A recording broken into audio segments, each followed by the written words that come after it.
ଝାରସୁଗୁଡ଼ାର ପୁରୁଖା କଂଗ୍ରେସ ନେତା ଶ୍ରୀ ଫକୀର ନାୟକ ଆଉ ନାହାନ୍ତି।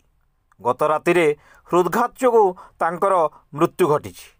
ଅସୁସ୍ଥ ଅନୁଭବ କରିବାରୁ ଗତ ରାତିରୁ ତାଙ୍କୁ ଏଠାରେ ଡାକ୍ତରଙ୍କ ପରାମର୍ଶ ଅନୁସାରେ ଚିକିତ୍ସା ପାଇଁ ଭୁବନେଶ୍ୱର ନିଆଯାଉଥିବା ବେଳେ ତାଙ୍କର ପ୍ରାଣବାୟୁ ଉଡ଼ିଯାଇଥିଲା। ଆଜି ସନ୍ଧ୍ୟା 4ଟା ସୁଦ୍ଧା ତାଙ୍କର ପାର୍ଥିବ ଶରୀର ତାଙ୍କର କାପୁମାଲସ୍ଥିତ ବାସଭବନରେ ପହଞ୍ଚିବ। ଶ୍ରୀ ନାୟକ ଜଣେ ଖୁବ୍ ସଚ୍ଚୋଟ, ଭଦ୍ର, ସରଳ ବ୍ୟକ୍ତିତ୍ୱର ଅଧିକାରୀ ଥିଲେ।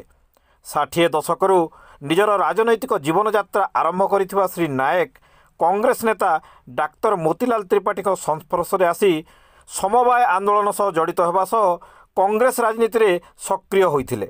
ପରବର୍ତ୍ତୀ ସମୟରେ ତତ୍କାଳୀନ ବିଧାୟକ ବୀରେନ୍ଦ୍ର ଚନ୍ଦ୍ର ପାଣ୍ଡେଙ୍କ ଘନିଷ୍ଠ ସହଯୋଗୀ ଭାବରେ ସେ ପରିଚିତ ହୋଇ ବହୁବାର କଂଗ୍ରେସର ପାର୍ଷଦ ଭାବରେ ମଧ୍ୟ ନିର୍ବାଚିତ ହୋଇଥିଲେ।